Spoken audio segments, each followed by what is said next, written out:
Ambuye akhale nanu.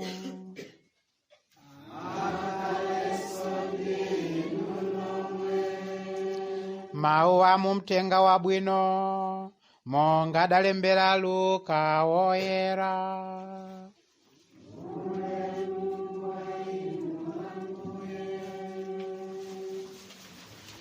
Tidzawerenga Luka mutu 1 ndime ya 39 kulekeza pa 44. Patapita masiku owerengeka, Mariya adanyamuka napita mofulumira kudera la mapiri kumudzi wina wa ku Yudeya. Adakalowa mnyumba ya Zakariya nalonjera Elizabeti. Pamene Elizabeti adamva malonje a Mariya, mwana adayamba kutakataka m'mimba mwake. Elizabeti adadzazidwa ndi Mzimu Woyera, ndipo adalankhula mokweza mawu kuti, ndinu odala kupambana akazi ena onse, ngodalanso mwana wanu. Ine ndine yani kuti inu mayi wa mbuye anga mudzandiyendere? Chifukwatu pamene ndidamva malonje anu, mwana adayamba kutakataka ndi chimwemwe m'mimba mwanga. Umenewu ndiwo uthenga wa Ambuye.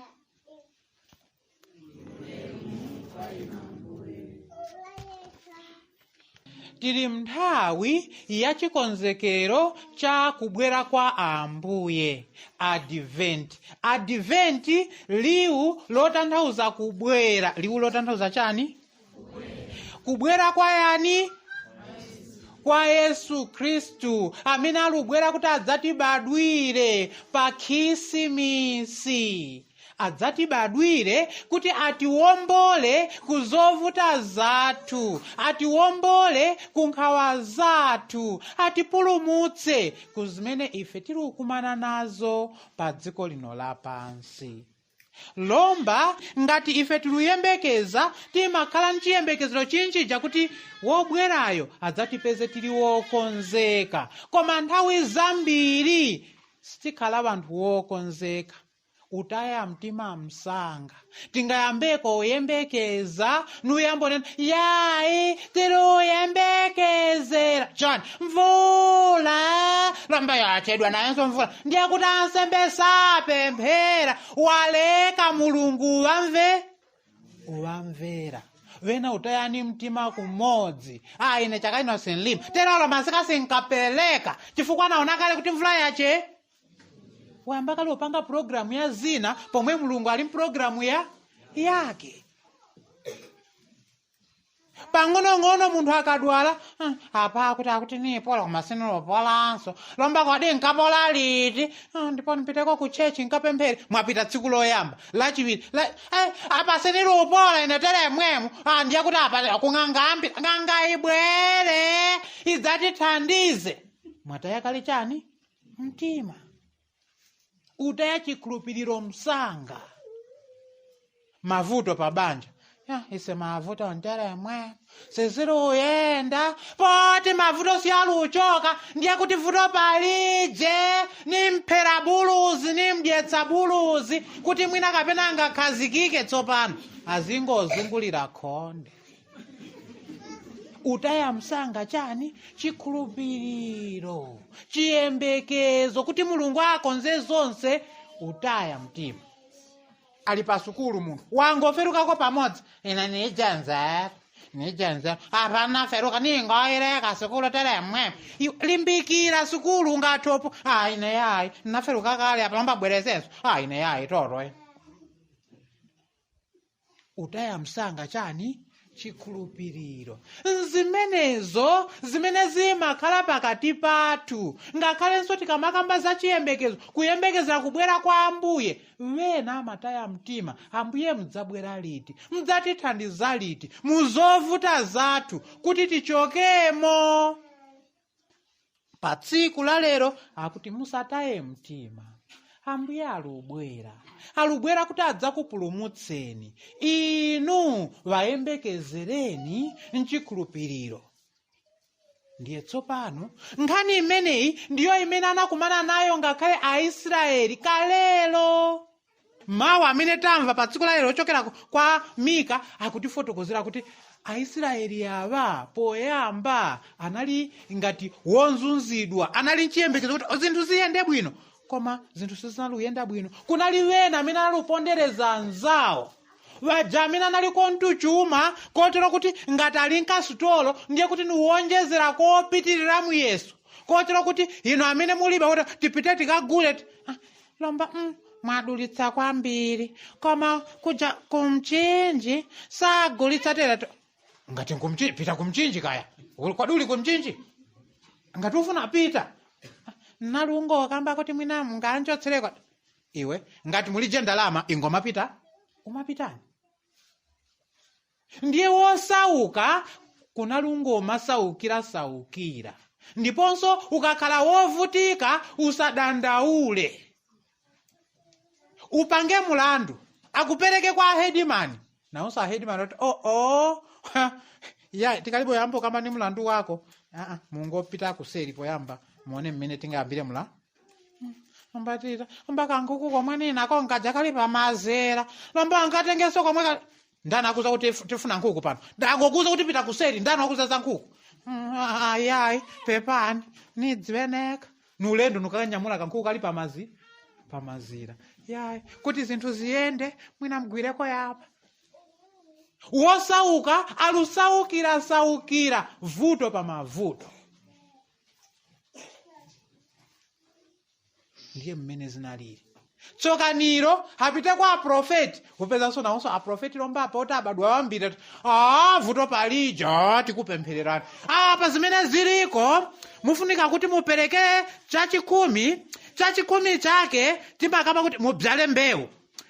Lomba kuti mubyale mbewu mutenge muli kontunda la matungati. Achitofunsa ka. Yayi koma Mulungu sungambise ingofotokoza zonse zimene uli nazo. Nka 1000 komwe nili usunga kuti tufataleze tukakaoneka kaguleko tufataleze. Imweyo 1000 uli chikhulupiriro mwa Mulungu. Koma nili nacho ingotenga po 900 ukhaleni 100 wacha. Iyo 900 ubwero dzabzale mbewu. Ine munthu wa Mulungu nikupempherere kuti zikuyende. Lomba ulibe chikhulupiriro, ngati ulibe chikhulupiriro zipita. Lomba iwe nikakamba kuti nisapereke mina zinthu siziniyende nopita ukapereka. Iye waitenga nithyolera mtumba munthu wambovuti. Ndiye zimene zinaluchitika pakati pa Aisraeli ngakhale aprofeti analupondereza vanthu. Ndipo ansembe apa nthawiyo analuzanso vanthu kuti imwe vanthu ngati mufuna kuti zikuyendereni mufunika kupereka nsembe yabwino. Nsembe yabwino yotani? Lomba kaiti Aisraeli nsembe zawo analupereka nyama. Ndiye kuti vanthu wena anopereka ng'ombe. Upereka ng'ombe janu ng'ombe nuipha upita ukaotcha paguwa. Sanaluotcha yo sanaluotchako pang'ono ina nsembe analupita ukadya. Ndiye ansembe tsopano analutekesekani wajamini alupereka nsembe zabwino. Ndiye anapereka mpereka kambuzi kwa tuande kambuzi kamene mufuna upereka. Kona bwererani nako. Mungapereke kwa Mulungu kotere. Yayi tone. Nabweretse. Ndiye ansembe analutekesekani nsembe zimene zinaluvasangalatsa iwo komanso zimene analudziwa kuti angapezerepo phindu pa umoyo wawo. Ni zimenezo zimene zinaluchitika pakati pa Aisraeli. Tsopano vanthu nuyambo maganiza kuti ngati zili motere kodi atithandize ife ndani? Kodi atithandize uchoka mavuto ndani?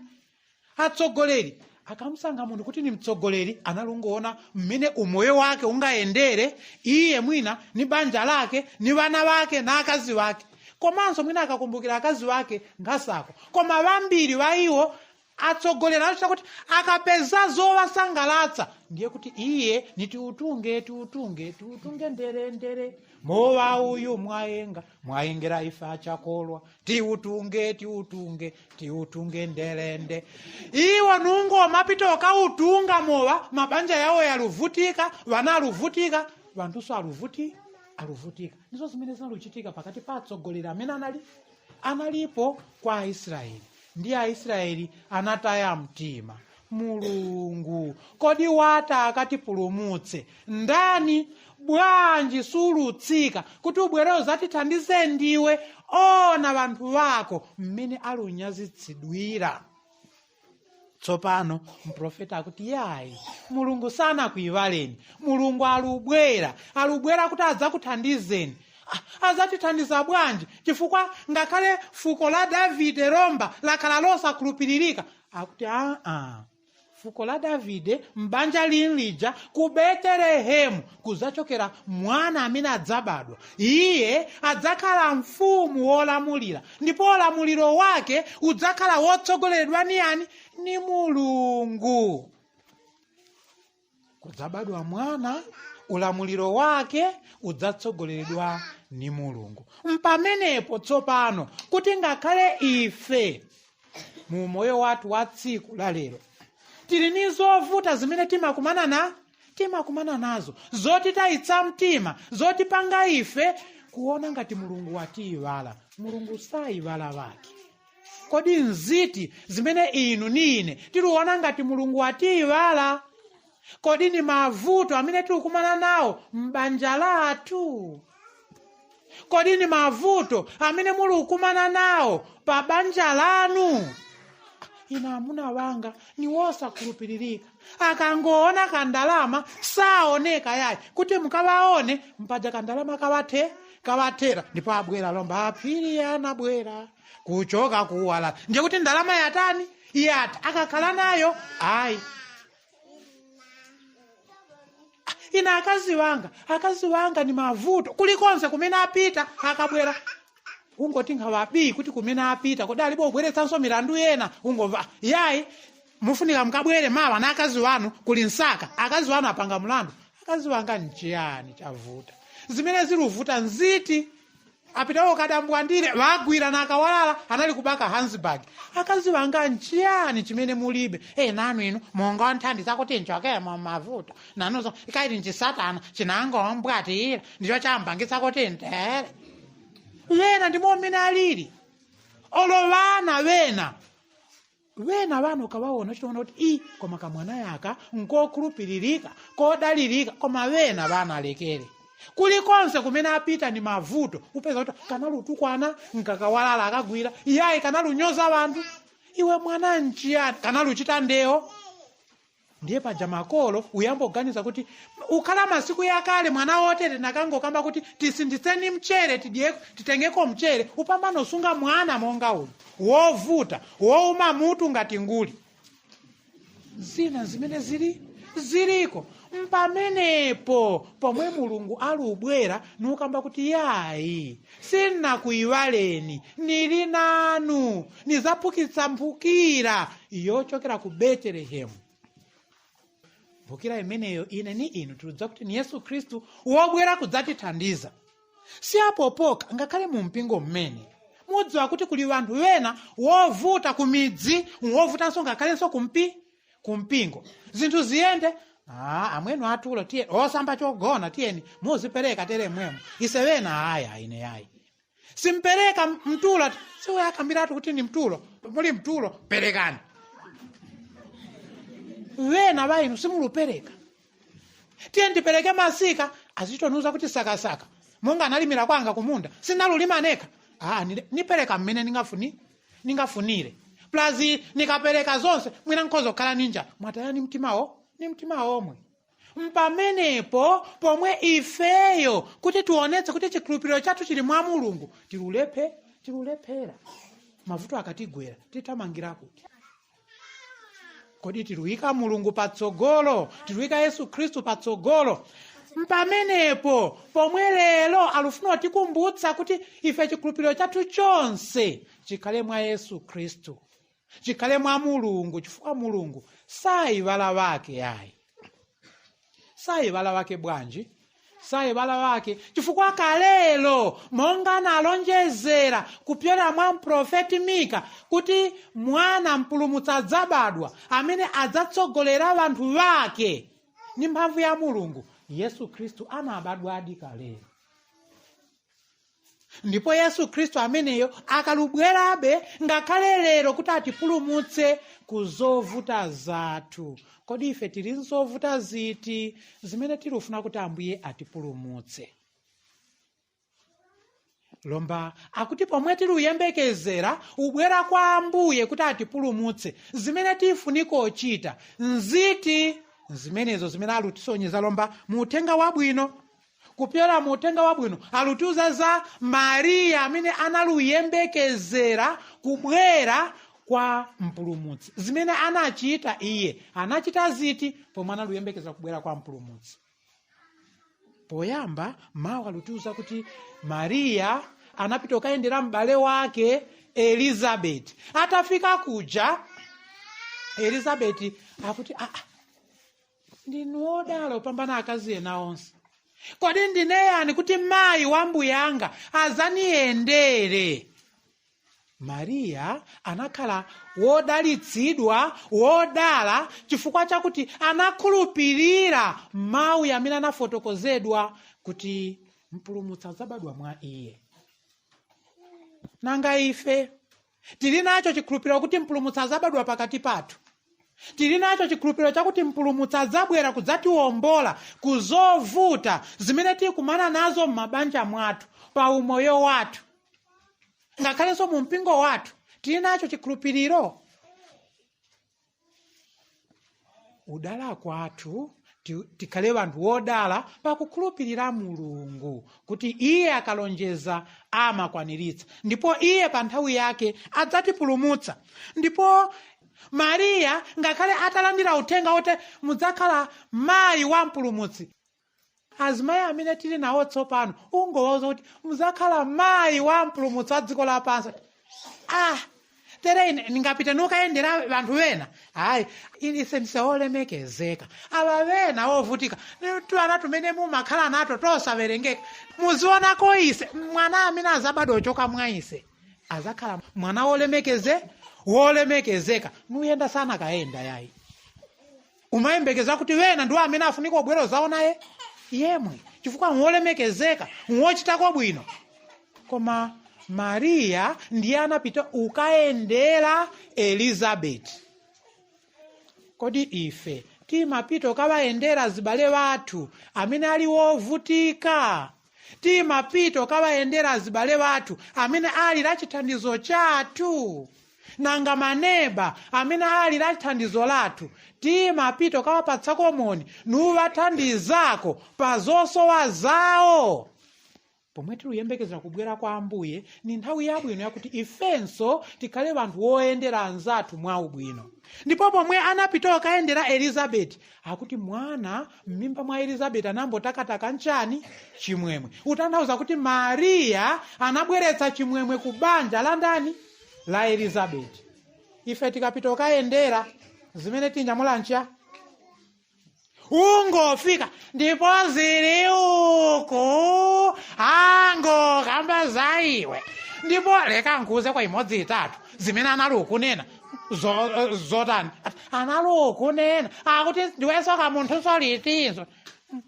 Ndanano kamba amwe waja amene uimba nawo kwaya ndanzako amwe waja iwo kuti nanzako amwe waja ya ndi anali ukunena amwe waja ine nangozimferera makutu yanga yoti yamwe aya.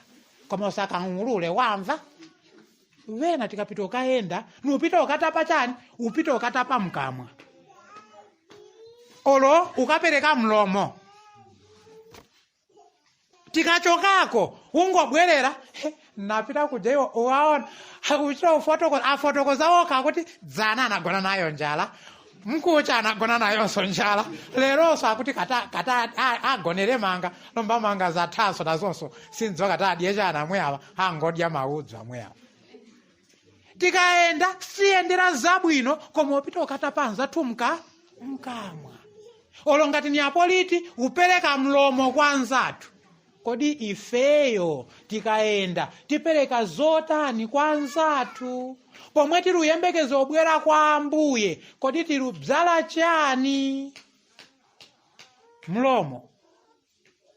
Mpamenepo pomwe ine ni inu tifunika tiyeso ziunguza mmene takhalira tiukonzera umoyo watu. Siapopoka Maria iye anapita modzichepetsa kwa Elizabeti. Nanga ife mwina udzitukumula nkumene kumakhalako ngakhale upita ukapemphera ine upita ku chechi tikakhale pansi ku chechi simpitako. Poyamba akaikemo mipando mkaikemo mpando mchechi ndipo tikabwereko ukapemphera ku chechi ndanga mchechi tizikhala pansi basi pena abwerera ku chechi komwe. Ulephero utani udzichepetsa. Mpamenepo pomwe ife tifuniko zunguza kuti pomwe tiruchita chikonzekero chakubwera kwa mpulumutsi tiyeni tikonze umoyo watu tiyese kulinganisako na amayi Maria amene iwo anakonza ubwera kwa Ambuye Yesu Khristu ni chimwemwe popereka chimwemwe kwa anzawo. Upita ukayendera wena, upita ukathandiza wena. Ifeyo zimene tiuchita nziti. Mchifukwa chake mawu achiwiri alutikumbutsa. Mawu ako Aheberi akuti inde Mulungu nsembe zingaperekedwe koma simmakondwera ni nsembe. Zimene mumakondwera nazo ni mtima wakudzipereka. Nchifukwa chake ine nikubwera Ambuye, nikubwera kuti nichite kufuna kwanu. Maria anachita kufuna kwa yani? Kwa Mulungu. Anavomera zimene Mulungu anamuuza kuti uzakhala mayi, ndipo iye mwana uja anatani? Anasunga numulera mpaka Yesu anakula okhala mpulumutsi. Mawu ako Aheberi nikubwera kuti nichite kufuna kwanu. Amene anachita kufuna kwa Ambuye ndani mopambana? Yesu Khristu yemwe. Yesu Khristu atabwera pa dziko lapansi zonse zimene analuchita zinali zokondweretsa yani? Mulungu. Nchifukwa chake abale wanga ngakhale ife pomwe tiluyembekezera kubwera kwa Ambuye, kwa ife pemphero lathu ikhale kuti Ambuye ine nilipo kuti nichite kufuna kwanu. Inde niludziwa kuti mulubwera Ambuye, inenso nthandizeni kuti umoyo wanga nikhale wodzipereka kuchita kufuna kwanu. Ise zinchito zathu zimakhala zotani? Kumanyumba kwathu kumene tilili zinchito zimene timagwira kodi nzosangalatsa Ambuye? Kaya muutumiki wathu ni utumiki wosangalatsa Ambuye? Kaya nili pabanja pomwe nilili nilusangalatsa Ambuye? Mumpingo mmene nilili nilusangalatsa Ambuye? Kapena nungoma kamba chabe kuti ndine mkatolika basi numayimbira ni nyimbo kuchoka pamene tinabadwa kofika muchaka cha 2021 katolika sindzaleka. Lomba uli mumpingo wa Katolika, kodi ntchito zimene ulugwira nzotani? Wena ni dzina chabe kuti ndife akatolika koma zintchito zizioneka bwanji? Chikhulupiriro mmene zaonekera kuti mvula yagwa wena ayi ndithu nguchechi komwe atsekera. Mulungu alako gwetsa mvula. Abale wanga pa tsiku la lero tiyeni tiwapemphe Ambuye kuti atitumizire Mzimu Woyera wotithandiza ife kuchita chikonzekero chathu mofikapo, kuchita chikonzekero chathu ni chikhulupiriro, komanso pochita chikonzekero chimenecho tikhale ni chiyembekezo kuti Ambuye sayiwala wawo. Ngakhale tingakumane ni mavuto tisataye mtima, chifukwa Ambuye sangatiyiwale ayi, pa nthawi yake adzatipulumutsa. Komanso ifenso kupyolera mu Mzimu Woyera umene tidzalandira utithandize kuti ife tithandize wena amene afunikanso kuti alandire chipulumutso. ndipo ambuye tiwatumikire mofikapo powauza kuti ambuye nanenso nikubwera kuti nichite kufuna kwanu, niuzeni zimene mulufuna kuti ine nkuchitireni. Mulungu atidalitse tonsefe ndipo adalitse mawu ake. Amen.